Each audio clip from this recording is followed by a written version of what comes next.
Muito bem, irmãos, mas o que a Bíblia diz sobre a vida de José no Egito? Como é que estava a vida de José no Egito? Como esteve a vida de José no Egito?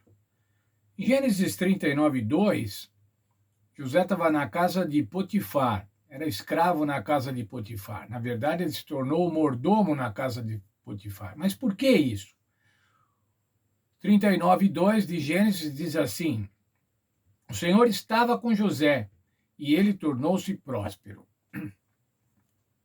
Bom, depois daquele terrível evento da acusação da mulher de Potifar, José foi preso. José estava na prisão. E o que a Bíblia diz a respeito de José na prisão? Gênesis 39, verso 21. O Senhor era com ele, estendeu sobre ele a sua benignidade. Mas ainda um outro verso, irmãos, fala da condição de José. Gênesis 41, 39. Depois disse Faraó a José: Visto que Deus te fez saber tudo isto. Então veja, irmãos, aí vemos três fases na vida de José: como escravo na casa de Potifar, como preso na acusação de tentativa de possuir a mulher de Potifar, e depois na corte, depois de ter interpretado os sonhos do faraó. O Senhor vinha abençoando continuamente a José. Irmãos, para ser tão abençoado, para ser abençoado em todas as fases da sua vida, certamente José não alimentava amargura e espírito de vingança, desejo de vingança para os seus irmãos. Não era isso que José tinha no coração, porque senão Deus não o abençoaria tanto. Não perdoar, irmãos, ter espírito de vingança, envenena a mente, não faz com que você possa ser abençoado com Deus, abençoado por Deus. Veja o conselho do apóstolo Paulo no livro dos Efésios, nós já limos isso, Efésios 4, 31 e 32. Toda a amargura e ira e cólera, e gritarias e blasfêmias, e toda a malícia sejam tiradas entre vós. E agora o verso 32, irmãos. Conselho para os cristãos, conselho para os filhos de Deus. Antes, sede uns para com os outros benignos, compassivos, perdoando-vos uns aos outros, como também Deus os perdoou em Cristo. Perdoando. Atitude perdoadora, irmãos, é a atitude de um cristão, de um crente no Senhor Jesus Cristo, porque, como diz o apóstolo Paulo, Deus nos perdoou em Cristo. Perdão, irmãos, é libertação especialmente para aquele que perdoa. Uma frase da nossa lição que eu quero deixar aqui com vocês: o perdão tem mais a ver conosco do que com a pessoa que nos prejudicou. José havia perdoado, irmãos. Provavelmente José já tinha perdoado os seus irmãos. Mas ele ainda queria saber como é que estavam as coisas. Será que a sua família ainda era disfuncional?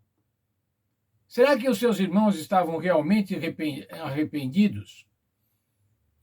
Na verdade, irmãos, você olhar lá em Gênesis 42, dos versos 21 a 24, você vê os irmãos de José falando entre si a culpa que eles tinham, que eles não deviam ter vendido o seu irmão José. E eles estavam falando isso tudo na frente de José, porque eles pensavam que José era um egípcio.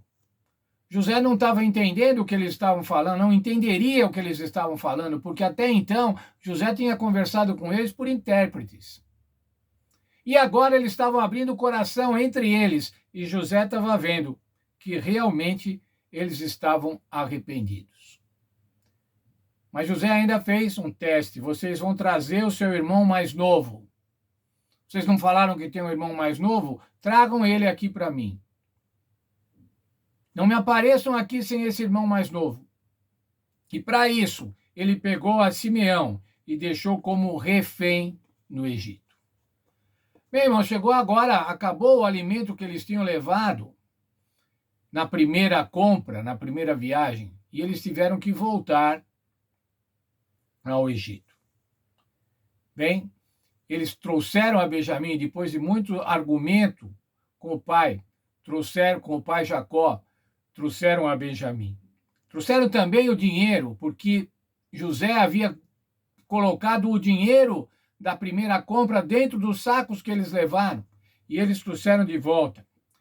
E agora, então, nessa segunda vez, José novamente conversando com seus irmãos, arguindo seus irmãos.